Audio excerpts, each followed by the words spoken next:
మీరు కొత్తగా business start చేయాలనుకుంటున్నారా? మార్చ్ 16-17 హైటెక్స్ లో ఫ్రాన్సెస్ ఇండియా బిగ్గెస్ట్ ఫ్రో ఎక్స్పో. ఎన్నికల ముందు తెలంగాణ రాజకీయం రంజుగా మారింది. పార్టీ మార్పులు, డ్రామాలు, హై డ్రామాలు, ట్విస్టులు, సడన్ ఎంట్రీలతో హీటు పుట్టిస్తుంది. తాజాగా హన్మకొండలో పొలిటికల్ హై డ్రామా నడిచింది. మాజీ ఎమ్మెల్యే ఆరూరి రమేష్ ఇంటి వద్ద హై టెన్షన్ నెలకొంది. కారు దిగి కమలం వైపు అడుగులు వేస్తున్న ఆరూరి రమేష్ ఇంటికి బీఆర్ఎస్ నేతల ఎంట్రీతో సీన్ ఒక్కసారిగా రివర్స్ అయింది.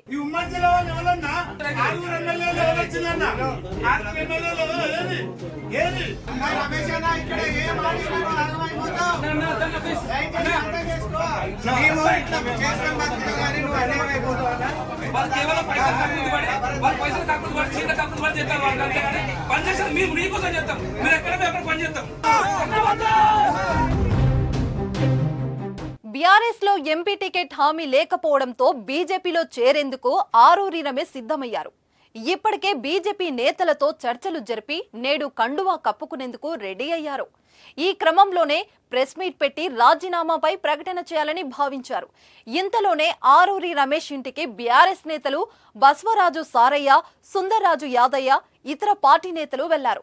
ప్రెస్ మీట్ లో పాల్గొనకుండా ఆరూరి రమేష్ ను అడ్డుకున్నారు. హరీష్ రావుతో ఫోన్లో మాట్లాడించారు. కోరింది ఇవ్వడానికి పార్టీ సిద్ధంగా ఉందని ఆరూరికి సర్ది చెప్పే ప్రయత్నం చేశారు. అలా వాళ్లతో మాట్లాడిన కాసేపటికి అక్కడికి వచ్చిన ఎర్రవెల్లి కారులో ఆరూరి రమేష్ ను అక్కడి నుంచి తీసుకెళ్లిపోయారు. ఈ సమయంలో కాస్త ఉద్రిక్తత చోటు చేసుకుంది. అనుచరులు ఆ వాహనాన్ని అడ్డుకునే ప్రయత్నం చేశారు. ఈ క్రమంలో ఆరూరి నిల్వ వరించడంతో వాళ్ళు వెనక్కి తగ్గారు. అయితే ఆరూరి రమేష్ ను బీఆర్ఎస్ కిడ్నాప్ చేసిందని బీజేపీ శ్రేణులు మండిపడుతున్నాయి.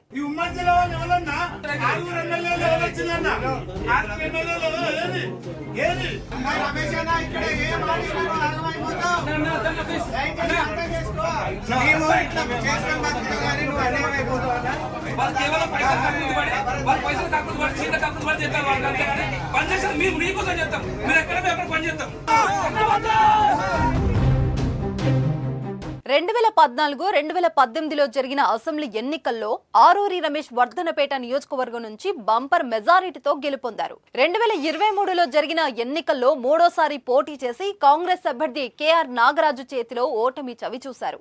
ఆయన వరంగల్ ఎంపీగా పోటీ చేసేందుకు ప్రయత్నాలు చేశారు. కానీ బీఆర్ఎస్ నుంచి సానుకూల స్పందన రాకపోవడంతో పార్టీ మారేందుకు సిద్ధమయ్యారు.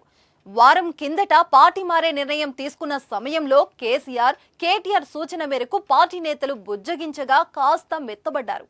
మళ్లీ నేడు కండువా కప్పుకునేందుకు ఢిల్లీకి వెళ్తున్న సమయంలో హైడ్రామా నడవడం, బీఆర్ఎస్ నాయకులు ఆయనను తీసుకెళ్లడం హాట్ టాపిక్ గా మారింది.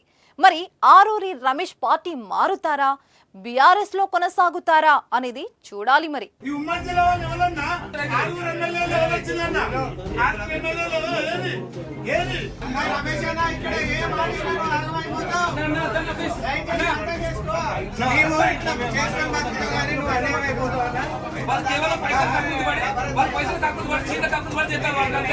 పనిచేస్తాం, మేము నీకోసం చెప్తాం, మీరు ఎక్కడ పని చేస్తాం.